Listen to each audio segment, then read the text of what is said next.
the greatest moment in my life. Oh, in that flash, in that swish. Yes, props to Benny for that amazing intro video. Yes. And so we are live. We are live indeed. Yes, Benny making us a little entrance video there. Absolutely fantastic stuff. It is really flashing clever, isn't it, Mags? It makes us almost look professional. Almost. Props to Benny. We'll ruin that when we open these. This ruins it. It does indeed. Good afternoon, good evening, good morning, wherever and whenever you may be listening or watching from.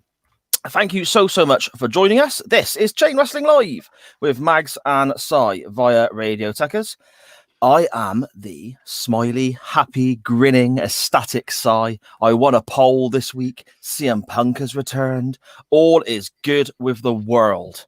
And joining me, as always, is the CM Punk's 7-year itch to my, I'll admit it, cried a little bit like a drunk bitch when he came out. The beast incarnate to my bloody sick of seeing Charlotte. A podcaster who would love the chance to go 27 seconds with Becky Lynch, because that would mean he'd get to do it twice. The podfather himself, Mr. Mags, how are we doing, sir? Wow. Yeah, had a nice, relaxing, quiet weekend.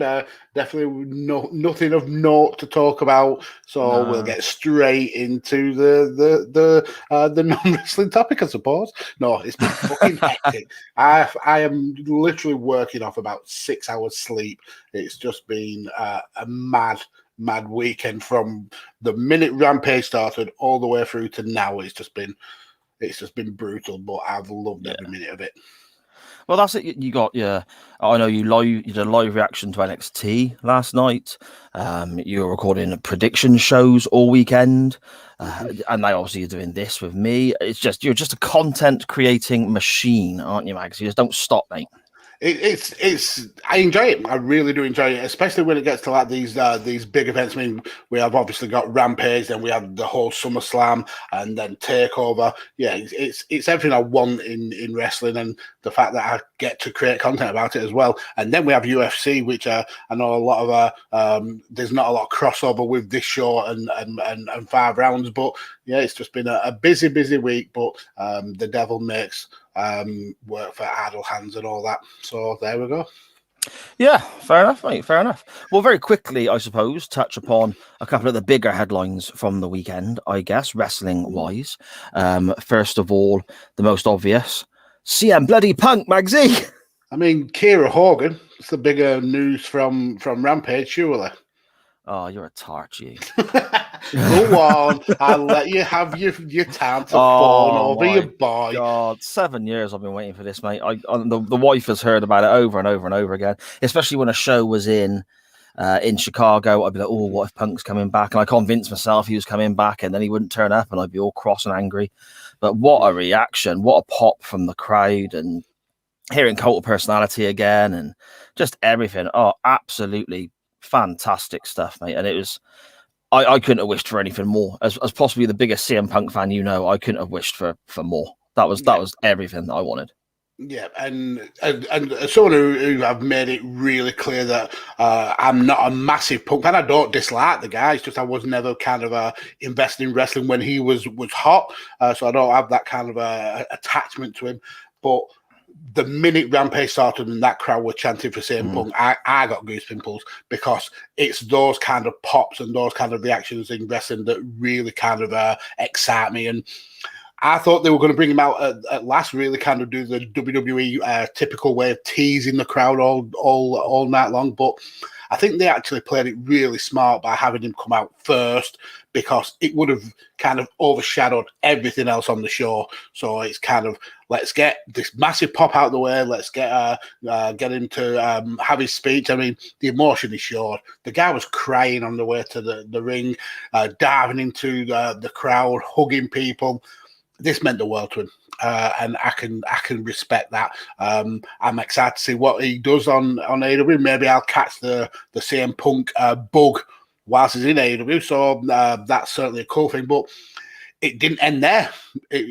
Obviously, I mentioned we got Akira Hogan debut, and then we get to SummerSlam, and yeah, it was a bit of a roller coaster. Was old SummerSlam. Started off pretty well. Died like a fart in church in the middle. Gets the return of the arguably the biggest star over the last 5 years in Becky Lynch. Then that quickly got put on the back burner when she essentially squashed Bianca Belair, took the crowd a little bit to kind of get back into the show, and then right at the death, the Beast is back. Farmer Brock looking the best he's looked in a long time. He looked like an actual specimen, like a real solid kind of man meat, and with that kind of ponytail, which I miss my ponytail like that. Props to the wife for shaving it off of me. Yeah, but yeah, it's been a madness of a week, and then it ain't all over because then we had NXT, potentially the last NXT in this iteration, the last takeover. That's the rumors going around. So. If you were going to give it one big final hurrah, I think that takeover absolutely nailed it. We got Volta versus Dragunov, who a couple of years ago, that was match of the year. I didn't think that was able to be topped. I think that this may be better than that match. It was such a great story. Then obviously we got Adam Cole. Is he staying? Is he going? I'm sure we'll find out over the next few weeks and months. Lots of like rumors and innuendo of him going to AEW, going to main roster, and then we got Joe back as NXT champion. Just the perfect way to round off a brilliant week of wrestling. Absolutely, lots and lots to kind of digest. You know, from a personal standpoint, it was fantastic because you had all the wrestling. United are on the tellies. That's a big thing for me as well. I love watching my football. I'm planning for a festival I'm going to this weekend. The weekend before this, I went to a live wrestling show for the first time. Well, the second one in a fortnight, and the first one's in a year and a half. So for me, August has just been an absolutely storming month. It's been absolutely brilliant, absolutely great. Really, really good stuff. So. Yeah, I'm a big smiley, happy Cy Mags. That's good. I mean, you did welch on doing the live stream because you were off cut, which it would have been fun, but I'm sure we'll get to do that very, very soon. Yeah, I'll do a live stream. Tanner said to me as well about doing one. He asked about going on to SummerSlam the night before. I said probably not because my wife was already in bed and my equipment's up in our bedroom here, so. But so he said maybe jumping on doing Extreme Rules is the next one, isn't it? Talking about I believe so. Doing a live reaction after that. And that's the good thing about the team that we're building. I mean, we added a couple of new members to the team yesterday with Ori and Ray. We're going to be doing some more regular content. Yeah, the team's growing. We're expanding the amount of content we're putting out, the variety of content we're putting out here at Radio Tekkers. I'm not one for ever blowing my own trumpet, but I think we're creating something really special here. And chain wrestling is just essentially the start of it, and it's going to go bigger, better, harder, faster. Yes, and all of you wonderful people who have come in with us in the chat now from episode 1, our first live show, whatever, you've been there with us right from the beginning. You're going to see this grow. Hopefully we can continue to entertain you, make you giggle at our daftness, and talk some wrestling. and we are certainly very daft. We've got plenty of comments to fly through here in the chat. We've got Handy T1TF. He said on Twitter that he might not be able to make it, but he'll catch the replay. Brilliant. Luckily, he was able to make it. Charlie says hello. Hello, Benny says we've ruined his intro. Sorry about that. It is a quality intro though. Friend of the show, Dan Griffin, in the chat. Hello, Dan. Si's already on fire. Wow. I'll be honest with you, Handy. It bloody feels like it. It is roasting in here. I'm such an overweight, fat, gross man that it just gets warm in this room. I'm sweating like mad. We've got Anya in the chat. She's on time for once, and I think further down she said that the Punk stuff was. She started a new job today, but the Punk stuff is better. So yeah, Scottish Danny here in the chat as well. So yeah, plenty of love from the listeners and the viewers. We appreciate you all immensely. Thank you very, very much for spending your time with us. Yeah, it is hugely appreciated. Magsy, you froze a touch there, mate. Shall we pre-warn people that you've had a few issues today that I experienced a couple of weeks ago, just in case? Yeah, I'm with the horrific Virgin Media, much like Sam, and today my internet has been playing absolute beggars. So if I do freeze, Sar's going to just look like a rabbit in the headlights, not be able to but we will do it. Yes, and I'm not looking forward to any occasion where Magsy's internet does go down and I've got to deal with this on my own. But I will endeavour to power through and struggle on and do what I can. Shall we get to our non-wrestling topic, Magsy? Have you got anything else you want to touch upon first? No, I think go back and listen on watching all the content that we put out over some weekend. We've done some good deep some to creators. Definitely go and check all that out. But yeah, let's move the show. Yeah, you're breaking up a little bit there, Magsy. What I'll do is I'll jump straight into our non-wrestling topic and have a little look at some of the things we've got. For this week, we had, well, quite early on in the week, last week, we had a few non-wrestling topic ideas that we chucked up as a bonus poll, I guess, and let people decide what we wanted to do as our non-wrestling topic this week. Suggested by a couple of different people, Anya being one. Meeting of famous people, famous interactions, bumping into celebrities and so on, won the poll. So that's what we're going to go with today. And my goodness, did we ever have a reaction to this? So many responses from you, brilliant lot. So many great tales, so many great stories. And one I want to get to straight away because it's going to affect what we're going to do for a little bit on the show. It's just, it may not work, but we'll see how we go. This is from Andy at Bang Bang Podcast. He sent me a DM saying that when he was in Thailand, he and his mate spent a good 18-hour session with the legendary DJ Carl Cox. Oh, wow. He said he wasn't overly familiar with his work. He seemed like a top bloke, got us into several venues and got free drinks galore, etc., etc. We even exchanged numbers, he said. He messaged one of his friends back home to tell them of the news of his new celebrity best friend and was informed by his mates that actually Carl Cox was currently on tour in Europe, so couldn't be in Thailand. And he'd actually been on Radio 1 in the UK that morning. So obviously it wasn't potentially the real Carl Cox. He said he's still got the number. He says he's still got the fella's number on his phone.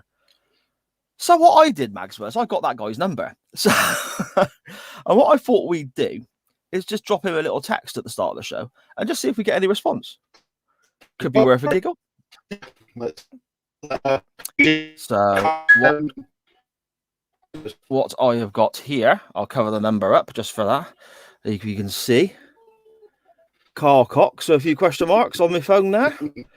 We'll drop him a little message. We'll start off just by saying, "Hi, mate, how are you?" and see if we get a response during the rest of the episode, shall we? Hi, mate. Keep you updated throughout the show. How are you? There we go. Off it goes. So we'll see how we get on with that, Magsy. See if we get a response, shall we? Okie doke then. So the rest of Twitter, rest of our fantastic, glorious, wonderful people messaging in. We've had some great tales of bumping into celebrities in various different situations. One, we'll start with Dan Griffin at Dan Griffin 21 on Twitter. Or Dan Griffiths, as is now known forever. Dan Griffiths was actually a kid I went to school with, so I don't know why that's popped into my head there. Dan says he met Chris Jericho because he ended up in his local for his birthday after Fozzy played a gig in York. Jericho was confused as to why members of the public were there, despite the fact he hadn't paid for a private area. Brilliant. That tickles me. Just the fact that Jericho's like, I'm such a big rock star. Why are there other people in this boozer? What's going on? You know, it's Dan continues. He also met Ray Clements, who was a Liverpool goalkeeper, wasn't he, Mags, at one stage?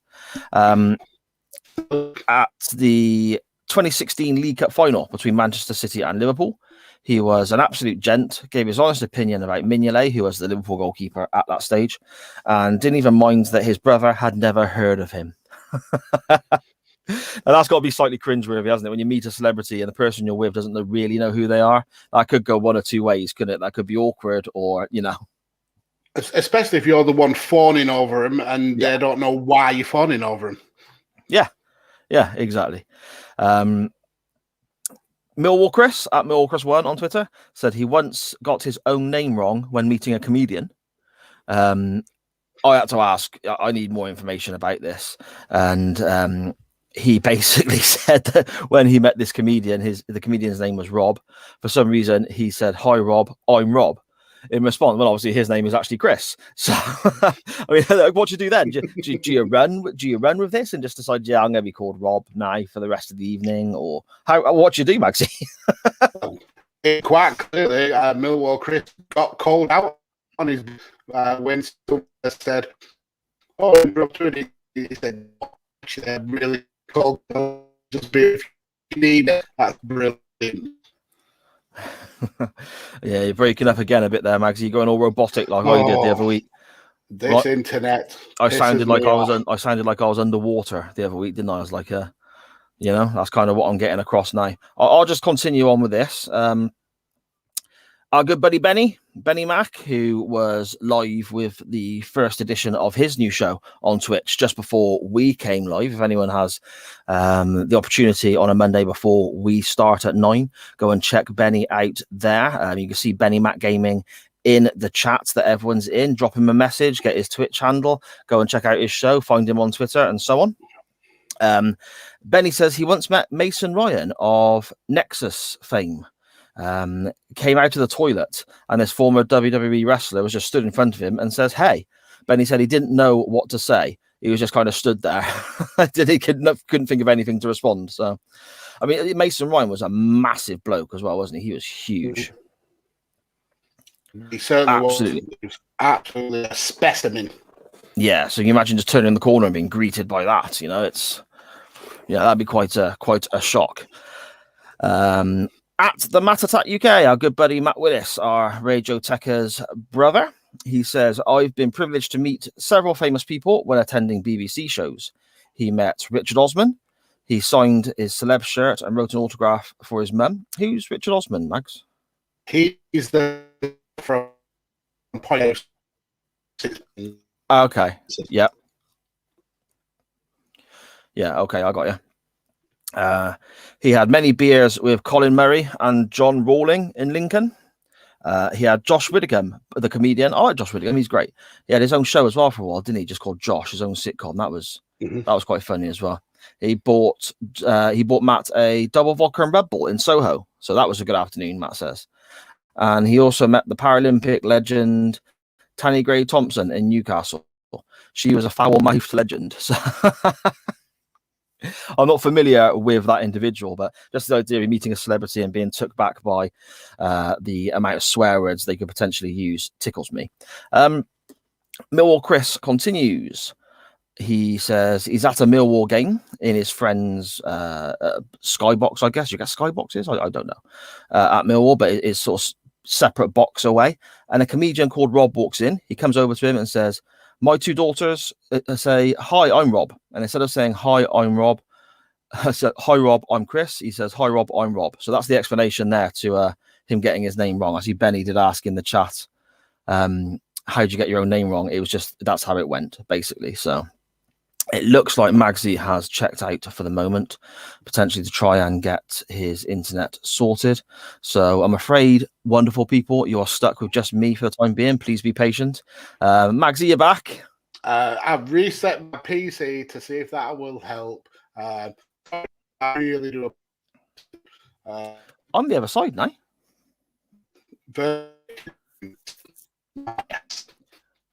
You're still going, mate. You're still garbling away a little bit. You're frozen then with a lovely smile on your face. Yeah, that's right. Anya there in the chat just popping up saying, "Oh my God, Dad's on the wrong side. I know it's thrown me. This is weird, now. I'm on the wrong side of the screen." Never mind. Andy, brilliant to see that you're in the chat and you've joined us live today. That's awesome. I know the time difference can sometimes be a bit difficult for our listeners, viewers, etc. on the other side of the pond. So really appreciate that, my friend. He says, nothing weird about this interaction with a celebrity, but back in his days as a performer, he mostly did rock and blues. A friend was on a country show, asked him to be part of it. A year later, doing a special he got to meet and perform on a show with Grandpa Jones. A years later, Grandpa Jones passed away, and he's always been grateful of that opportunity. I mean, that's great when you get those interactions that kind of mean you're bumping into other people and seeing celebrities and so on. And then, they obviously, these people aren't always around forever, are they? I mean, we recently lost Billy Gibbons from ZZ Top, for example. So getting the opportunity to meet musicians or artists or any celebrity that has been a big part of your life before they pass away is obviously a huge, huge thing. Dan Griffin carries on again here. This is brilliant. Dan seems to have met many, many famous people. So it's great having the stories coming in from Dan. Thank you very much, sir. Dan says he scared Dylan Moran after a show in 2005. He went to see him with a few mates. He was 16 and already 6 foot tall because Dan's a big, big lad. One of his mates was obsessed with him, so we waited to see him after. She asked for a hug, and he grumpily said no. Dan waded through the crowd, asked the same, and Dylan Moran, his words, fucked off inside. I'm not surprised if he's got a big 6 foot tall, 16-year-old lad running towards him, wanting a cuddle. I'd probably run as well, Dan, to be fair. More. Where are we going here? Scottish Juggalo on Twitter. Scottish Danny. So he was standing in line at a KFC in central London on a hot summer's day. He was absolutely convinced Keith Lemon was in the line in front of him. The dude was dripping with sweat and breathing heavy. When he turned around after being served, he quickly realized that it was actually a woman and not the aforementioned Keith Lemon. So, I mean, that poor lady being mistaken for that individual all the time. That's not a great look, is it? At Good Bad Wrestle, Good Cop, Bad Cop Wrestling Podcast. He says here that he met Gordon Banks when he was at a goalkeeper training session for the local football team in primary school in the mid-1980s. Wish he could remember what advice he gave him, though. And he did attach a picture as well, which has been retweeted on the Chain Wrestling Twitter, so at @chain_wrestling there. Of him meeting Danger Mouse the last time he was in England, which is fantastic. Danger Mouse, brilliant stuff. At JGB_Jackson. So I got a message here from Jackson, and he's just sent us a brilliant image. I don't know if anyone can make this out if I put it up on the camera there of Jackson himself in the crowd meeting Orange Cassidy at a wrestling event there. That is awesome stuff. I know my daughter Charlie, who's probably in the chat, is a huge, huge Orange Cassidy fan. He does seem to pick up quite the following amongst some of the younger fans. I like him. I think he's quite funny. He makes me laugh. But with all comedy wrestling, I think it's got to be done. I think it's got to be done a little bit, as opposed to dominating the show. Less is more, I think, with that. At Radio Tekkers, and this is where I need Magsy to give us a hand, but he's currently unavailable due to Virgin Media issues. Because these are a list of people that I'm not 100% sure who they are. So if anyone in the chat can shed some light on these for me, that would be awesome. At Radio Tekkers here, so that is our good buddy Tanner, who runs the main Radio Tekkers Twitter account. He says he met Britt Daniel of Spoon the Band while using the restroom at a show. The band played at a bar in Austin. He also met the Gamblers several times. I'm guessing these are musical artists. I'm not hugely aware of who these people are, but this last one I do know, and I imagine many other people will. That he met Mark Henry at an arena football game for the Austin Wranglers. I know that Tanner has met Mark Henry several times, both being from Texas as well, and he always says how much a wonderful, nice fella he is. So that's always good to know. Steve-O at Total Steve-O on Twitter. Oh, have we got Magsy back? Oh, is he returning? Let's is hope. He back? Let's hope. Hey, there we go, mate. There we go. I've just been slagging you off, innit? Robot. Well, I actually could still hear you, so don't feel. Oh, okay. So did I do all right then, mate? Did I really? Did I cover okay there? Sir, you are outstanding. I'm out of breath now, so I'm just gonna. If this were me, I would be panicking and really worrying. So I think you're doing an admirable job. No, but I'm tired out now, Mag. So I'm just gonna sit back and let you do it. All right. Well, I mean that's good because there's no guarantee that this internet is staying on. But yeah, I will endeavour to do my best. But yeah, no worries, mate. You're doing a great job, sir. Oh, thank you very much. Total Steve-O. That's Total Steve-O on Twitter. He says, working in central London, he's encountered a few celebrities. Bill Bailey, Tom Hardy, Richard Osman again. There's that fella from what show did you say it was from, Magsy? Pointless. Pointless, yeah. Yeah. Oh yeah, the big guy with the glasses who does the. Yeah, I know who you mean. He says there's been a few he recognises but doesn't know the name of. He usually politely smiles, nods, and then just says hi. However, when he used to do his walks of London, he was in Leicester Square, saw a few people out back of a theatre clearly speaking to an actor, thought he'd see for curiosity, and it turned out to be none other than Jeremy Irons. He said he couldn't believe it. He plays a bad guy in one of Steve-O's favourite films, Die Hard 3. Bloody love Die Hard, Mags. Bloody love Die Hard. Yeah, it's all right. It's all right. It's not my favourite. The first Die Hard, mate, is absolutely fantastic. I'm not going to go down this road with you again. You know, it's Steve-O continues. He politely and nervously waited as he was clearly getting agitated by these German students. Steve-O says, ironically, he was playing a German in Die Hard. After these students left, having annoyed him, I thought, I can't let this opportunity go. He could barely speak and told him how he played a character in his favourite film. Thanked him for such a good performance. He laughed and said, "Oh my God, that's such a long time ago. Nice to meet you."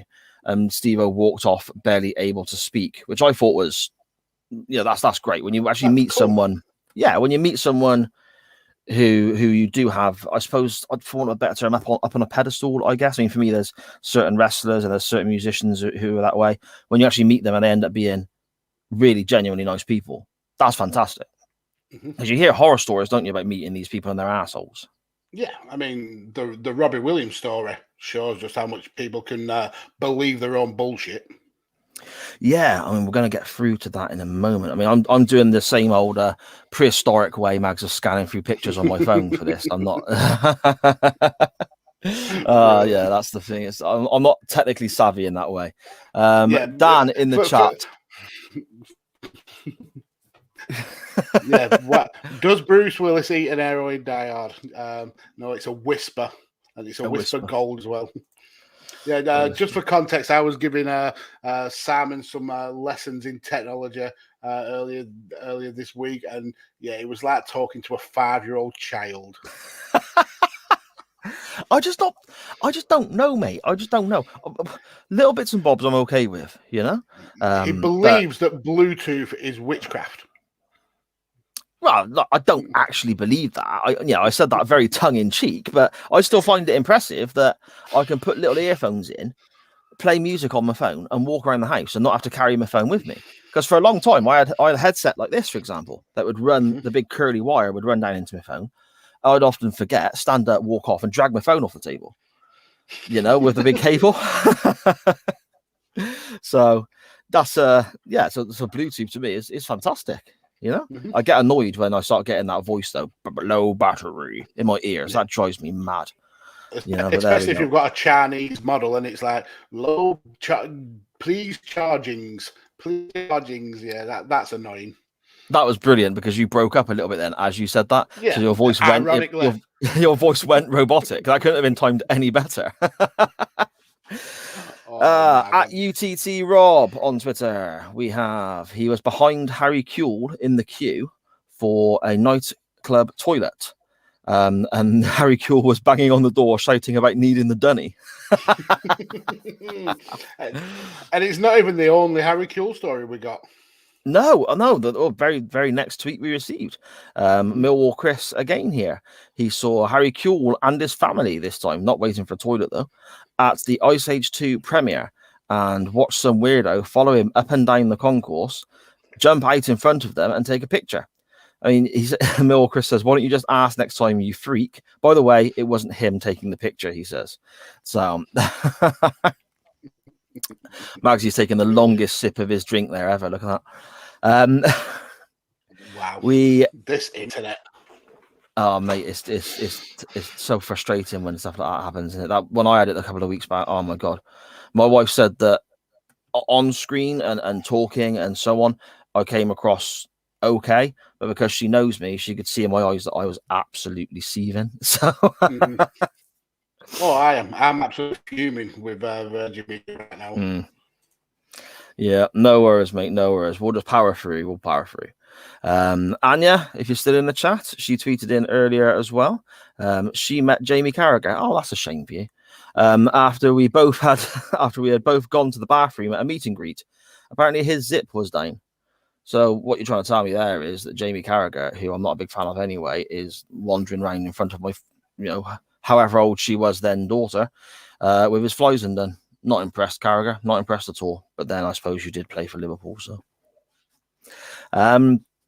Metal Michael on Twitter. He says he was at Burger King as a kid, and they had a guy dressed up in a full Batman 1989 suit. So that would have been Michael Keaton's Batman, wouldn't it? So the full black costume and so on.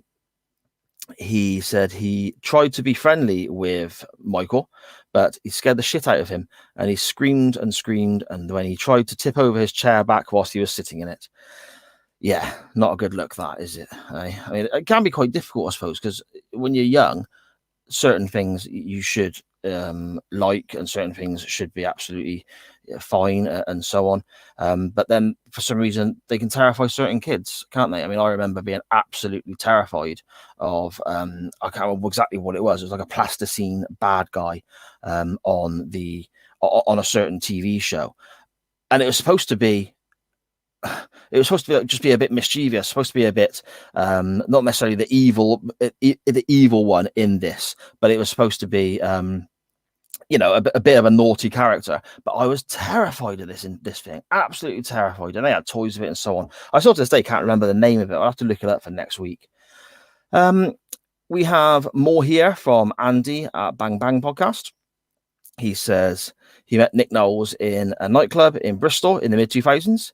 He was being a sleazy "see you next Tuesday" with a few of his female work pals. He asked him politely, "Oi, Knowles, stop being a see you next Tuesday, mate."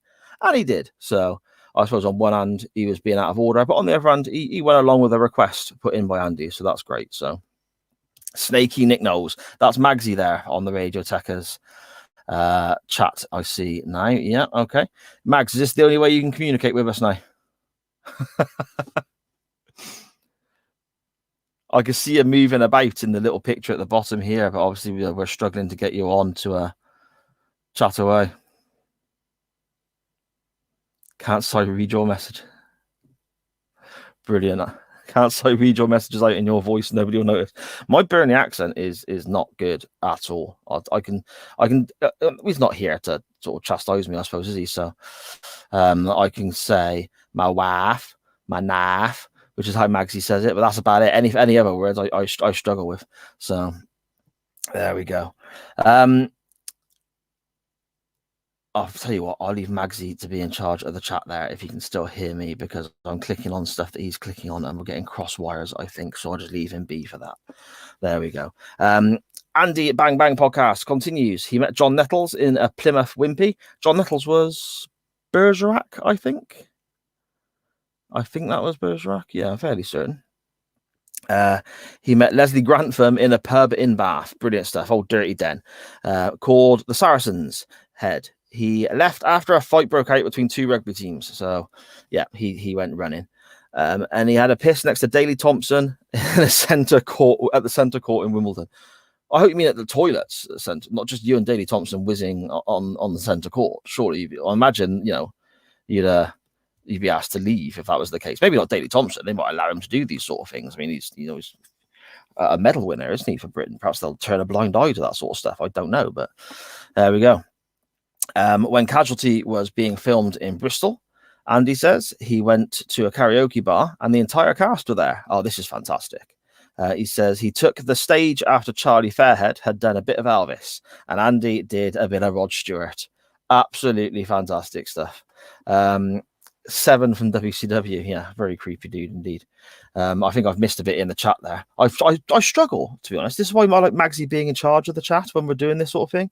Because if I'm looking at Mags as we're talking and the chat's going in my corner here on my screen, yeah, there's Mags. I can see you. If I'm looking at me and Mags are talking on screen and so on, I struggle with the chat and the messages. I see some of them, but I kind of get distracted. I keep looking over here, and I find it really, really difficult to get to grips with and to keep up with. So I'm glad Magsy's still there in charge of the chat, at least.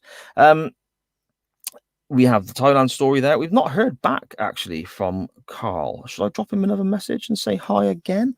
I'll get through the rest of these tweets first, and we'll message Carl again and see if he's interested in having a little catch-up with us. At Millwall Chris, he also sent us a DM saying here that he was backstage at a Sean Walsh comedy gig a few years ago with a mate who's in the business. He says here, just after he got in trouble on Strictly. Having a chat with a stagehand, comes up and says, Sean, Emma Thompson would like to see you. So there we are, standing in a narrow corridor when she comes up and says hi, and all they could muster was a nod of the head and what's up to her. What a fucking idiot, he says. Brilliant stuff. There we go. Razor to razor. Yeah, I'm not gonna. Yeah, so I'm on my own, Shah. I'm on my own. I don't know what I'm going to carry on doing after we've been through these. Maybe Magsy and I can reconvene at another time potentially and jump back on or something like that when it comes to putting forward our choices for the polls and so on. I'm not 100% sure, but we'll get through the non-wrestling topic at least. If at any stage we decide to knock it on the head for tonight, then keep an eye on all the Chain Wrestling social medias and we'll get back to you straight away about when we're going to be back and completing the show. He has his choices ready to message in. Okay. That's the choices for the poll, is it, Magsy, you're talking about, yeah? Okay. Okay, no worries. We'll get to that shortly then.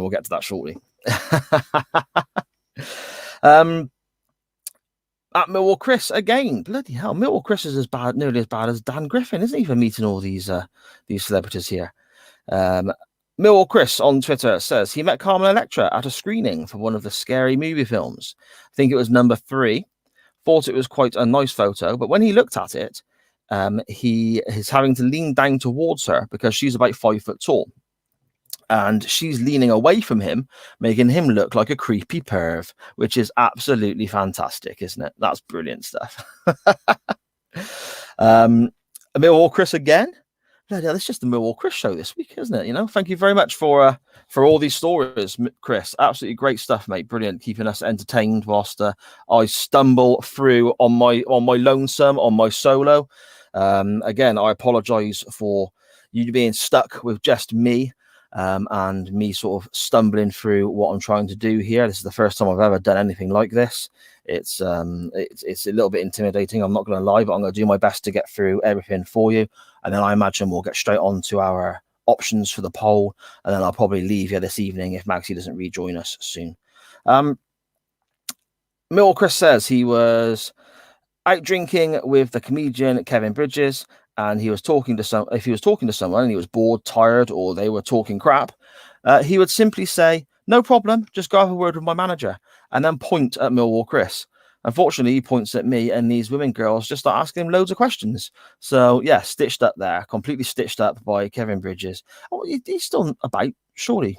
I know a few years back, he was obviously stand-up comedy and so on is taken a hit, hasn't it, with the COVID situation.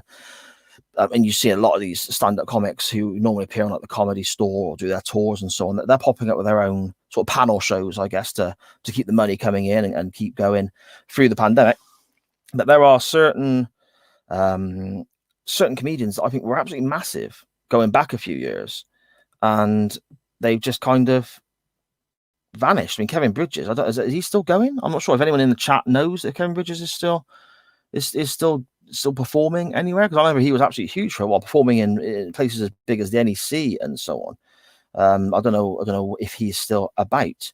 Millwall Chris continues with a wrestling one. He says he supposes his best wrestling themed celebrity interaction was attending the Battle Royal at the Albert Hall. He was sitting front row. He says, I have mentioned that before, and I think, yes, we have heard that. And in between matches, he went to get a drink, maybe go for a wee, and he was hurrying around, and he turned around the corner and literally bumped into a certain Mr. Brain and a certain Mr. Gorilla. He says he just stood there, open-mouthed and aghast. Heenan smiled and laughed, and they moved into one of the boxes to do a live link. Can you imagine that? Turning around and just bumping into Gorilla Monsoon and Bobby the Brain Heenan. Why? Absolutely fantastic. I'm a huge Heenan fan. He was brilliant. He was brilliant when he used to do certain matches, I suppose, more comedy matches, I guess, when I was catching certain contests he was involved in, like the Weasel suit with the Ultimate Warrior stuff was always quite funny. Seeing him as a manager, the Heenan family and so on, with the likes of Andre the Giant, Haku, Paul Orndorff, Mr. Wonderful, who we lost recently. So many great moments. Ravishing Rick Rude as well. He was manager of Rick Rude in the WWF. Absolutely brilliant stuff. And then, of course, on commentary, he was absolutely superb. I mean, the Royal Rumble 92 is, everyone remembers for Heenan's commentary performance, as well as Flair's own performance as well. Just absolutely fantastic performer. Pretty much anything he turned his hand to. That basically, as far as I can tell, normally I check with Magsy at this stage to see if he's got any I've missed. But if that is the case and we have missed any, I apologise, because I'm kind of on my Todd. So, that kind of brings us to the end of our non-wrestling topic this week. So, yeah, thank you so much to everybody there who... Oh, hang on, what's going on here? Magsy messaging stuff in. We're going to get to that in a minute, Mags. We'll get to that in a minute, my friend. Thank you so much to everybody for messaging into the show. As always, whether it's on Twitter, we mainly get responses, but we get DMs as well sometimes. I don't know who that is at all there. I want to be famous. Not really, mate. Some troll there trying to get us to buy followers, not being funny. I can barely afford my bills, never mind followers, pal. Yes. Oh, thank you, Benny. That's really kind. Thank you. Again, thank you to everyone for sticking around with the show as I've been kind of left on our Todd with technical difficulties. These things happen. It was me a couple of weeks ago. It's Magsy tonight. Is the way it is. These things happen. It does suck ass completely, but we will return back to normal chain wrestling as soon as we possibly can. Magsy is communicating via the Radio Tekkers chat as Radio Tekkers himself. So if he pops up Radio Tekkers down of a corner, just along here somewhere, that is Mr. Mags communicating with us via smoke signals. There we go. Okay. So again, thank you so much for everybody messaging in to the show, tweeting in and so on with all your celebrity interactions. Some brilliant stories there, some random celebrities in random places as well. Absolutely fantastic. It's really great, the interactions we get. And Magsy and I say all the time, chain wrestling is literally it is your show. We talk about the wrestling matches you want to talk about, you vote for. We talk non-wrestling topic is always just us reacting to what you're giving us. You're giving us the feedback on the topics that are chosen. And this week you even chose the non-wrestling topic as well as the wrestling conversation. So thank you so much for all the interactions there. Again, if you don't already, you can follow Chain Wrestling on Facebook, Instagram, and most importantly on the Twitters at chain_wrestling. That's the most important one, but you can always find out information from our other social media accounts as well. Right, I suppose now it's time. I don't know if Magsy's going to be able to play a little musical bit for me, we're going to get to our actual wrestling match. Maxie, we're going to talk a little bit. Let's get ready to rumble!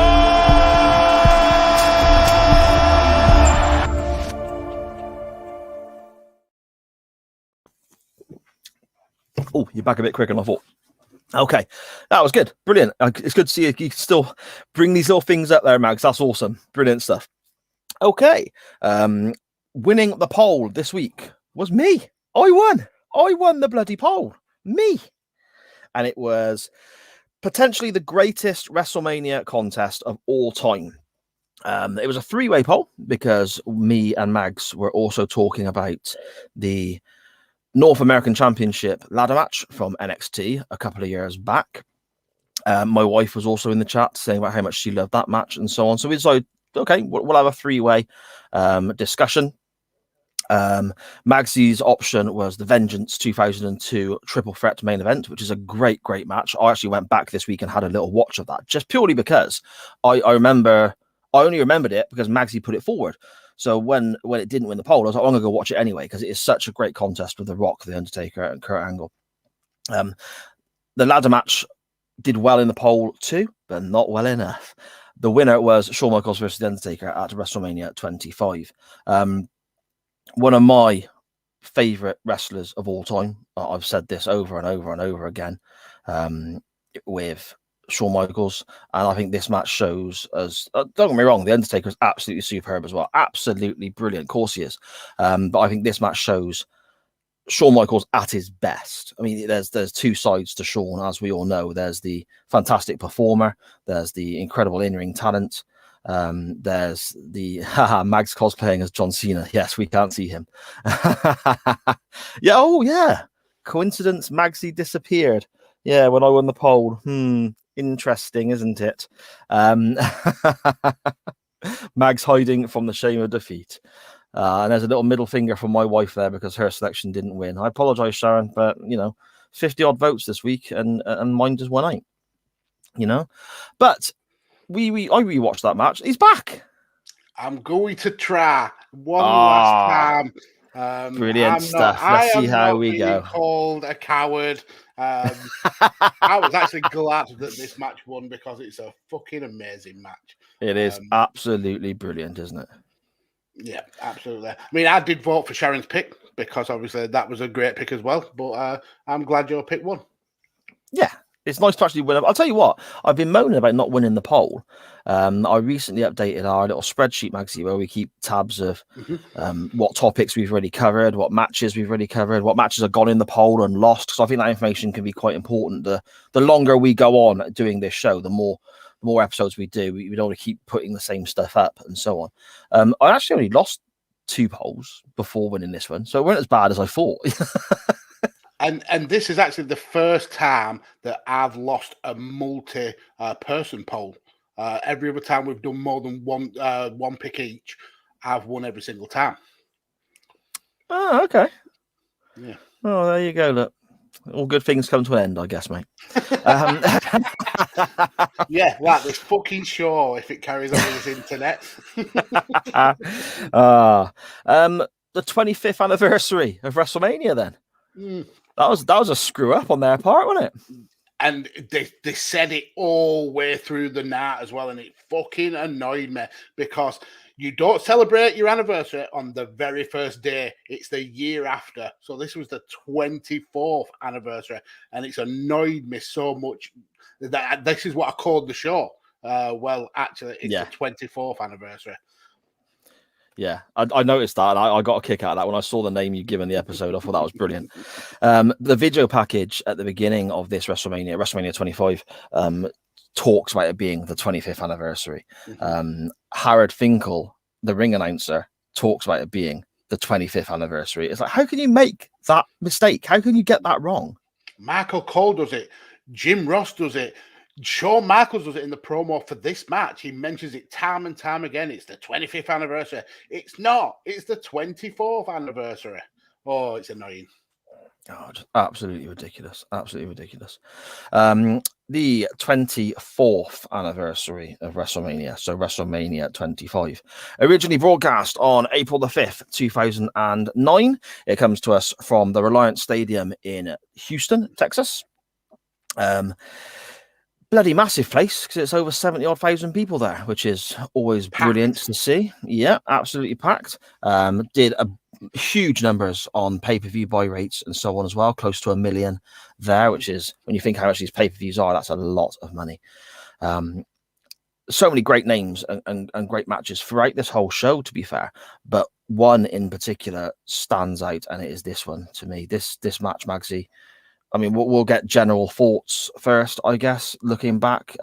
This is the first time I've watched it back in quite a while, but I can virtually remember each moment because it is so good, isn't it? Yeah, and there's a reason why this always comes up at the very top of the best WrestleMania matches, because it's one of the very, very best. For me personally, I think it's probably top three. But I can totally understand how someone can say that this is the very best. It's such an amazing story that filters all the way through to the next year. It's such a great match. I really enjoyed watching this back. What would you put in there with it then? If this was sort of top, it's always difficult, isn't it, when you see these lists of greatest WrestleMania matches of all time or greatest events of all time, and you do have to literally single it down to number one. I find that very, very hard. But if you're having a best three, then shall we say, what would be in there with it? Okay, so I'd put Ric Flair versus Shawn Michaels in. Oh yeah, That for me is not only was it a great match, but it's got the single best WrestleMania moment that's ever happened for me. And then after that, it's probably TLC. I think that's a brilliant and outstanding match to have on a WrestleMania. So, yeah, I think those would be my top three. Okay. I mean, the TLC match is spectacular, but I always think that the TLC match wouldn't be that without the WrestleMania 10 ladder match. And I always look back on that so favorably. But I think it's for this show, we watched it back, isn't it, Max? We were very early on in our audio only days. And it's still absolutely amazing. But you've got to almost put yourself in that 1994 mindset, haven't you? Because things have moved on so much now. And you mentioned TLC there. The comparison between the two, it is quite a chasm in what they now produce, isn't it? I guess. Yeah, I mean, the first ever ladder match. I mean, it wasn't even technically the first ever ladder match, but that ladder match at WrestleMania 10 will always be groundbreaking. But I think that there's been so much kind of innovation in ladder matches, and then ladder and chair matches, and eventually TLC matches, that it has been overshadowed. But it will always have that place in history of being the first, the kind of one that started this whole kind of a ladder match fascination that we have. Yeah, that's fair enough, mate. Fair enough. This match, I think, is so good for a couple of different reasons. One note I've got here is that there's no gimmicks. It's not like it's Hell in a Cell or a ladder match, as we were just talking about, or a cage match or anything like that. It's literally just two great performers putting on a wrestling match. And yes, they go to the outside, and yes, they take a couple of dives over the top. And there is a sort of a ref bump, I guess, at one stage, but it doesn't massively. It's not like a ref bump how we know a ref bump to be, where the ref goes down and somebody interferes or anything like that. It's literally just two huge names in the business just battling it out and telling a fantastic story, Max. Yeah, the storytelling in this match is just sublime, and it's ironic we're recording this on the kind of the post NXT takeover, because we had a very similar story with Dragunov and Volta, kind of like that David and Goliath story. I think especially in the early parts of this match, when Shawn Michaels was doing all he could to avoid getting caught by Undertaker and then landing quick shots and getting out. I thought that's a really good way to start telling the story. And then we start getting into some really good action. And there's nothing that you would say was groundbreaking. It's just two wrestlers who are very good at what they do, taking the crowd on a run, having just hard-hitting action from Taker, the fast pace from Shawn Michaels. It just melded really, really well to tell a beautiful story in the match. Yeah, definitely. Before the match actually starts, I suppose we should look at the entrances, shouldn't we? What did you make of those, Magsy? Because obviously they're playing on, for those who haven't seen the match or haven't seen it in a while or can't remember or whatever, you got Shawn Michaels, who is very much playing on his religious beliefs, I guess, in certain moments in this storyline. And he's dressed in the build-up as effectively as a white Undertaker, not Mordecai or anything like that. Let's forget about that dude.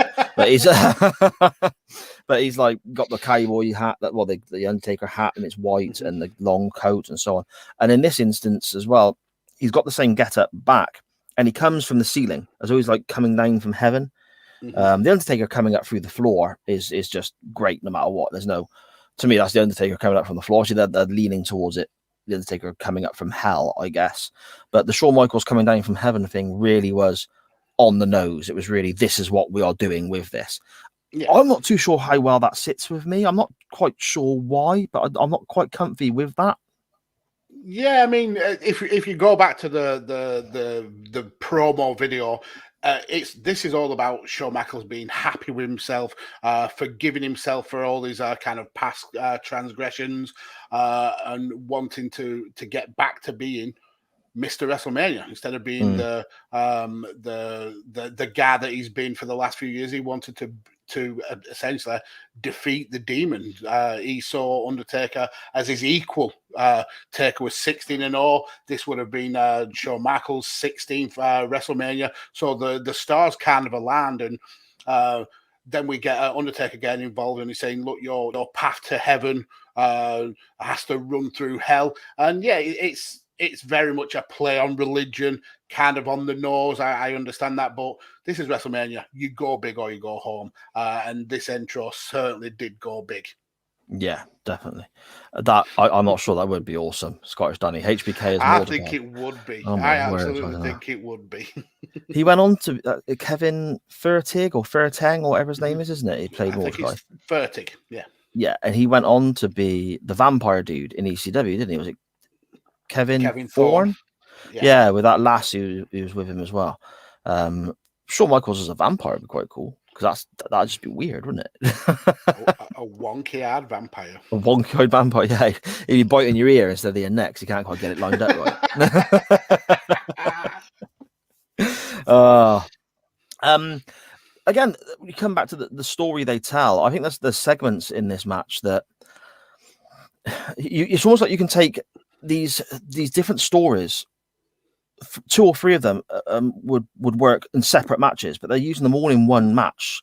Like at the beginning, you have, like you mentioned, Magsy, maybe in one of the chat messages you put up from yourself, the sort of David and Goliath start to the match with Michaels being quick and dodging the size and strength of the Undertaker. But then we get into the Undertaker's maybe tweaked his knee a little bit, so Shawn's working on that. So they're telling a story with that there, and he's targeting a body part and so on.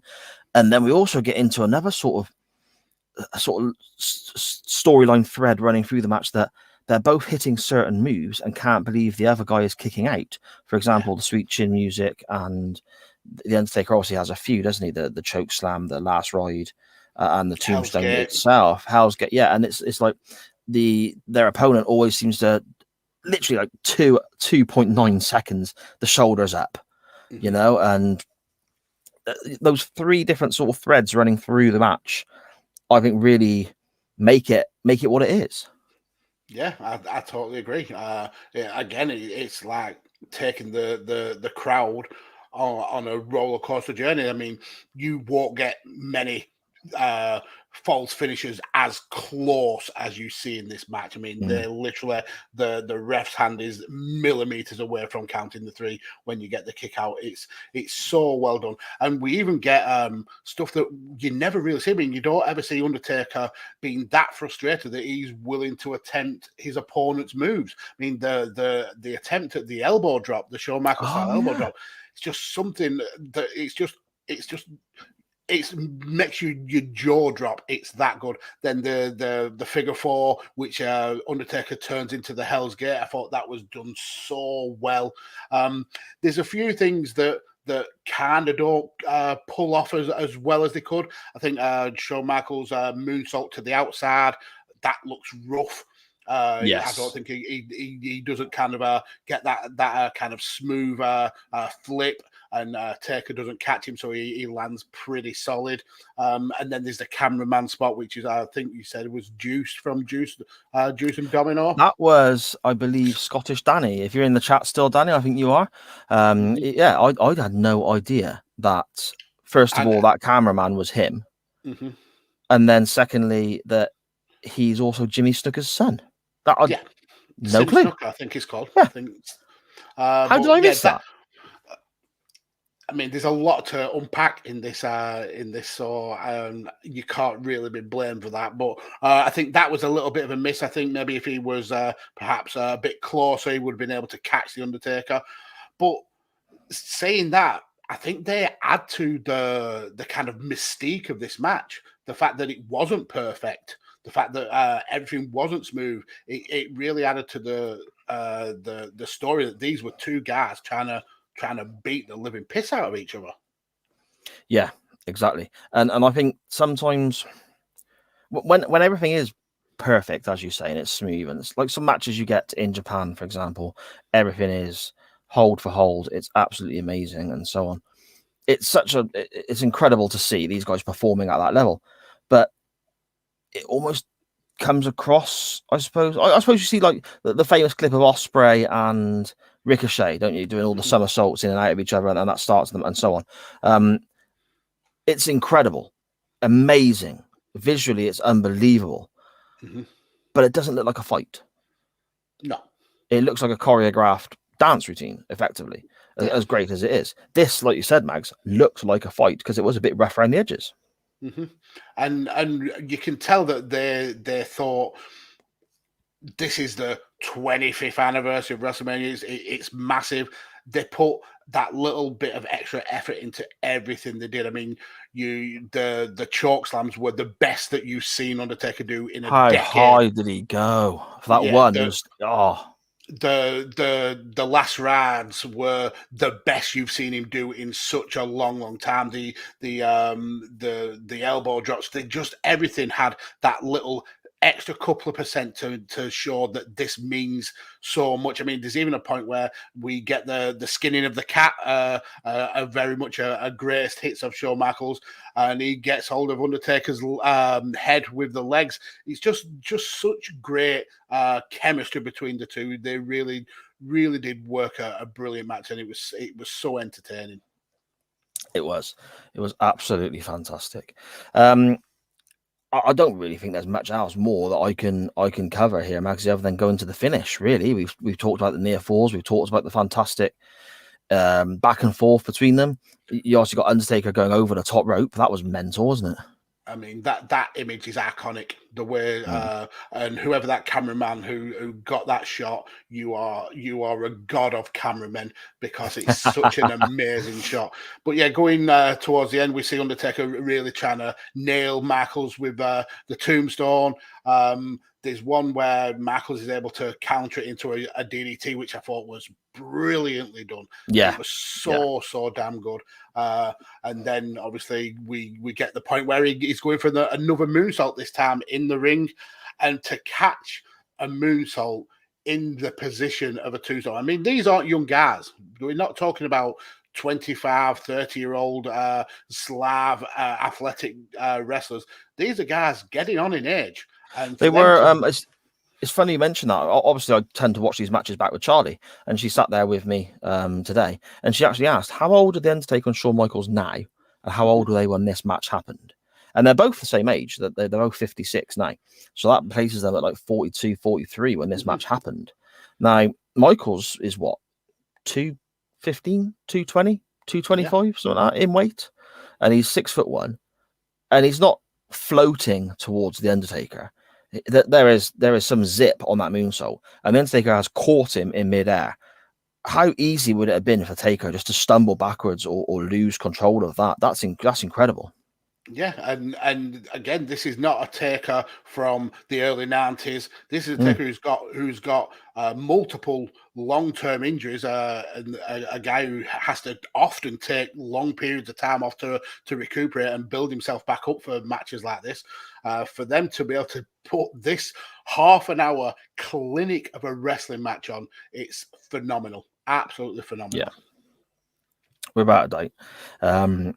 The second tombstone is hit after the moonsault catch, and that's the 3 count at last.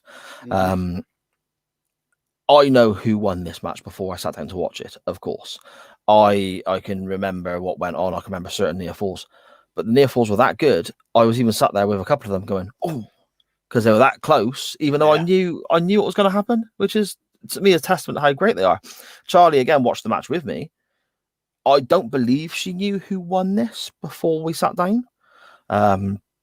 Obviously, she understands about the Undertaker streak and so on, but the dates and years and numbers she may not be fully up to speed with. She sat and watched this, and she was at one stage her mouth was just when you're seeing them kicking out of stuff, and she thought the match was over 2 or 3 times before it actually was. At the end of the match, I said to her, "What did you think of that?" And she said, "That was a really, really, really good match. That was amazing, Daddy." She's not wrong. And that is the biggest reaction she has given me for any match in chain wrestling so far. So, I mean, I loved watching it back, Mags. I thought it was fantastic. I could go downstairs and watch it back right now again and still enjoy it. I suppose out of 10. I think just before we get to the numbers, the highest praise that you can give a wrestling match is when the crowd are cheering for minutes and minutes after the match, and this got that kind of reaction from the crowd.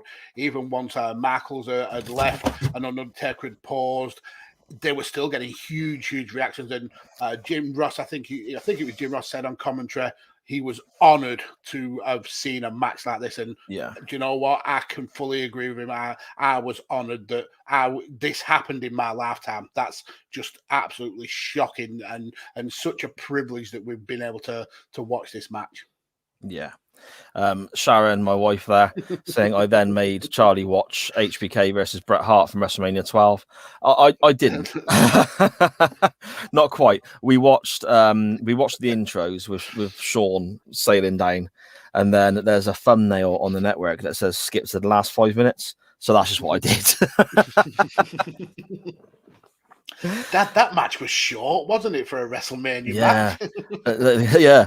Why are they so... it says Iron Man match, but there's only 5 minutes on the clock. What's going You got to really race to get that roll up quickly, you know?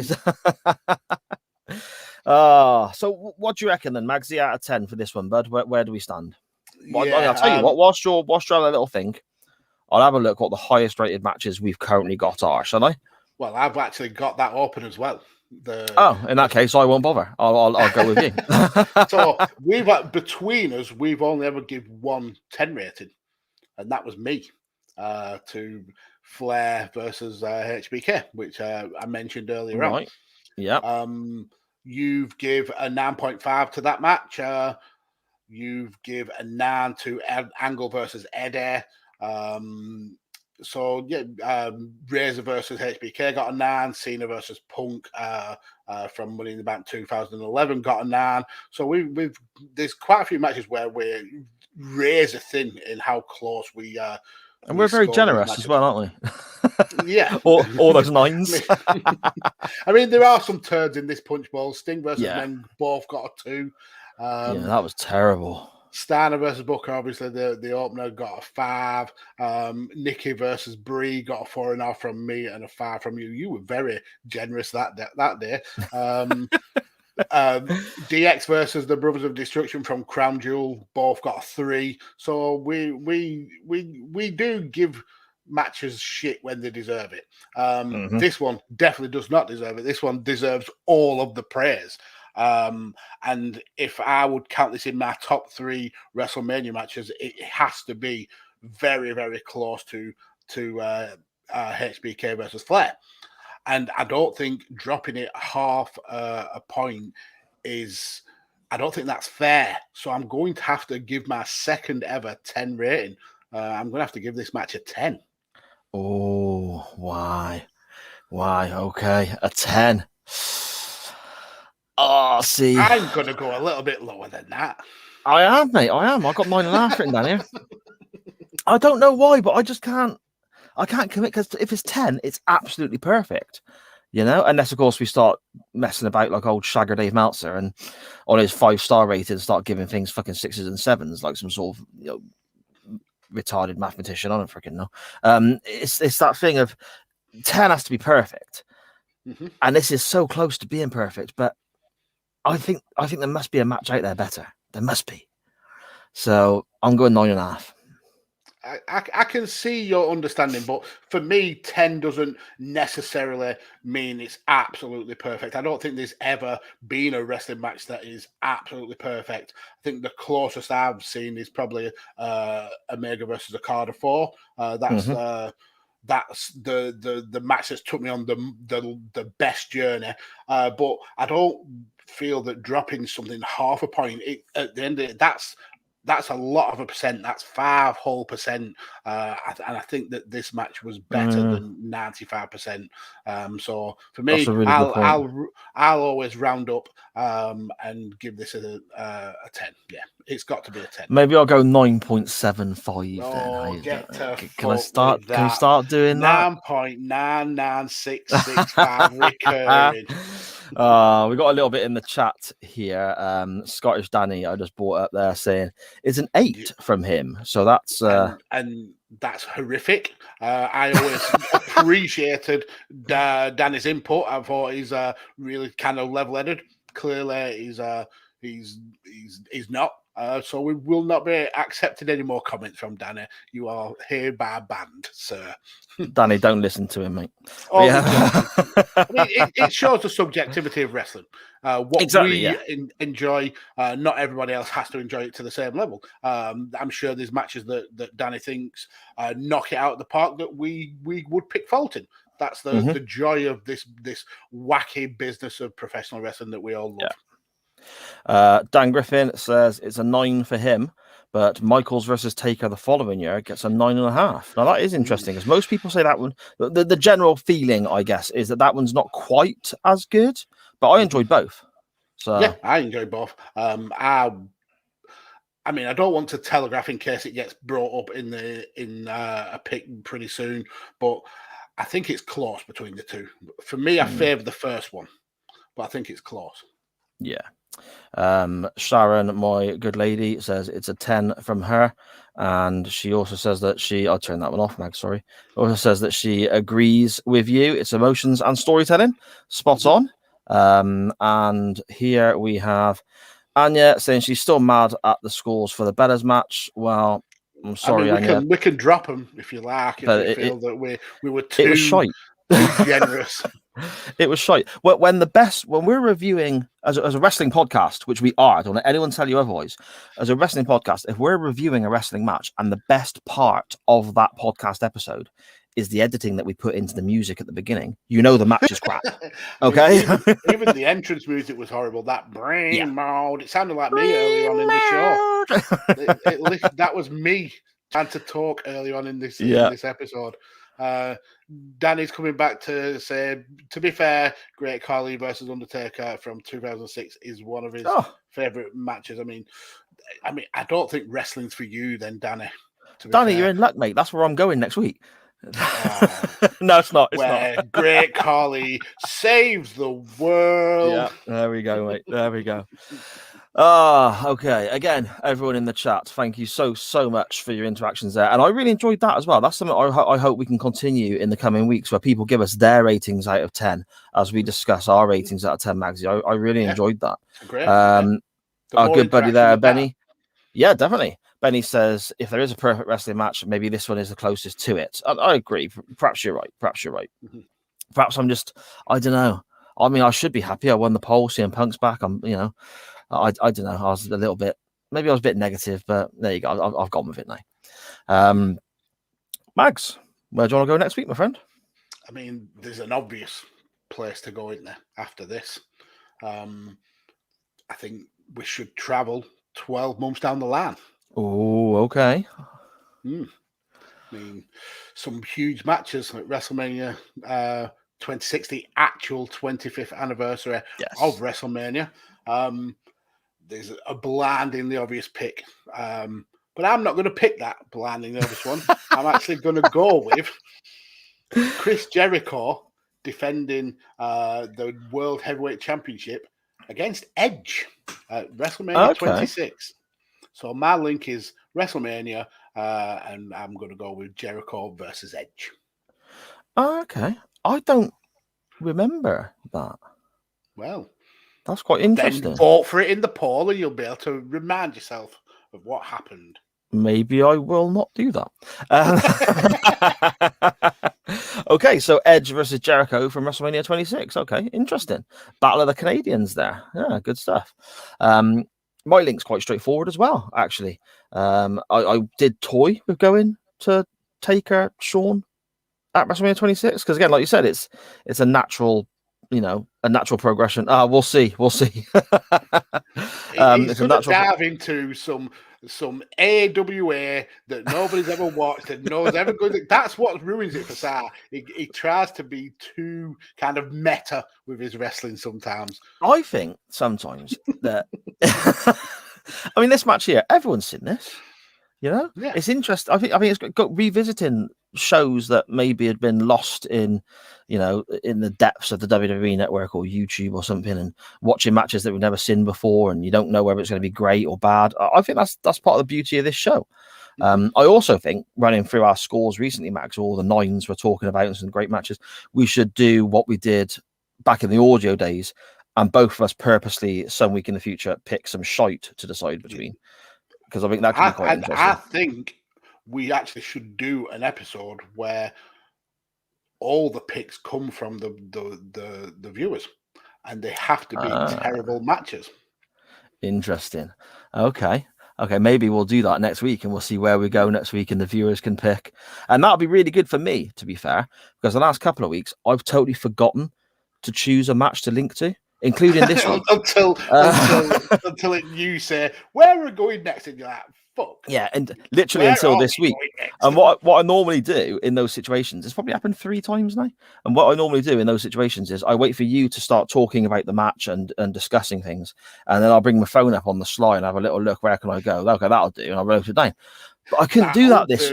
The effort that this guy puts into the show.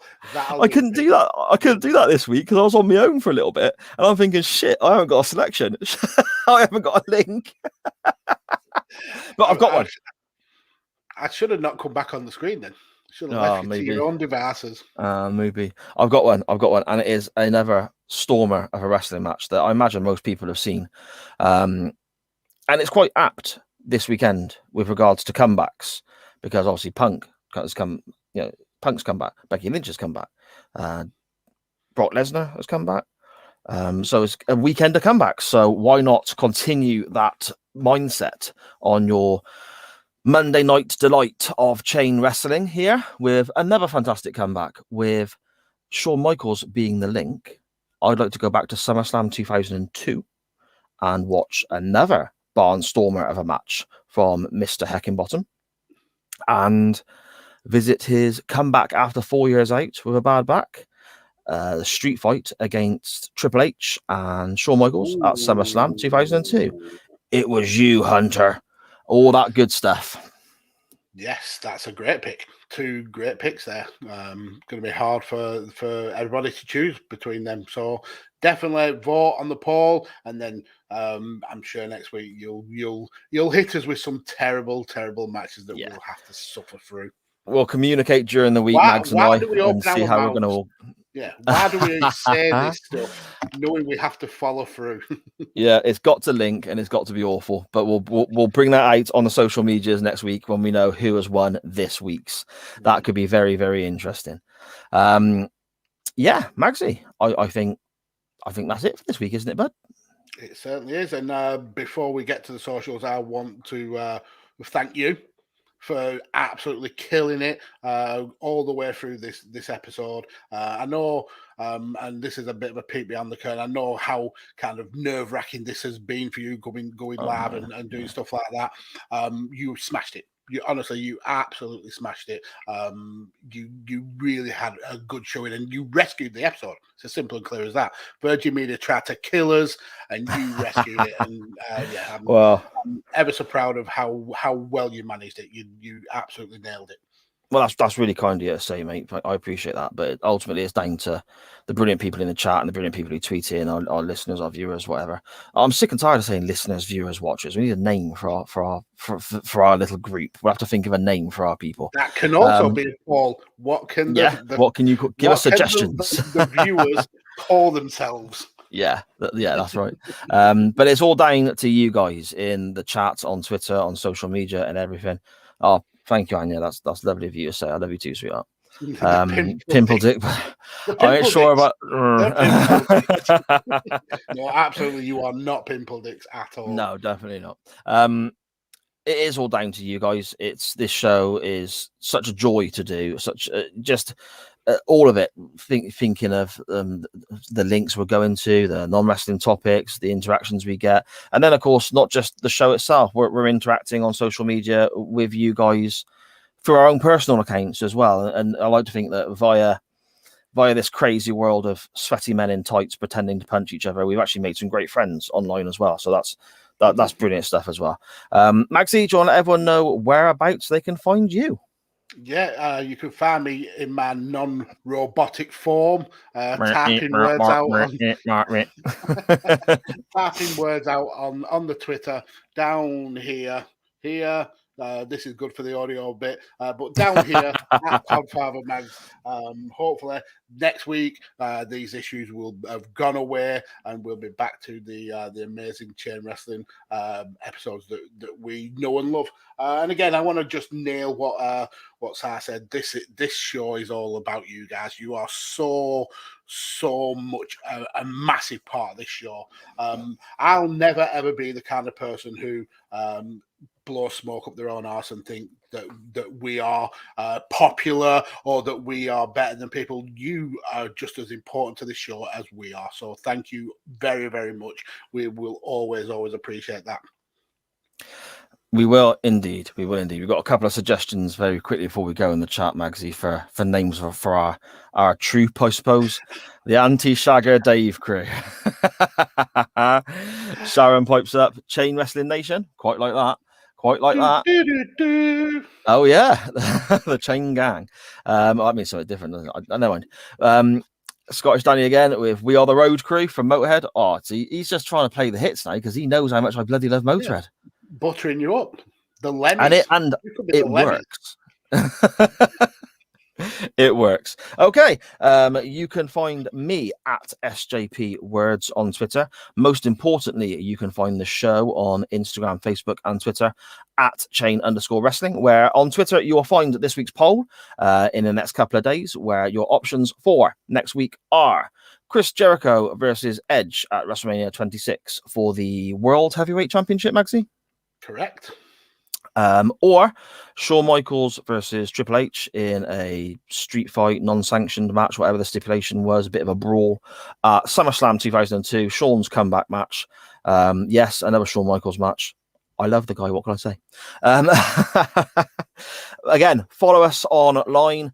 Instagram, Facebook, Twitter at @chain_wrestling. I'm off now to have a lie down because that was the most stressful podcast I've ever done. Magsy, love you a bit, my friend. I'll see you next week, okay? See you next week, guys. Thank you very much. Bye-bye.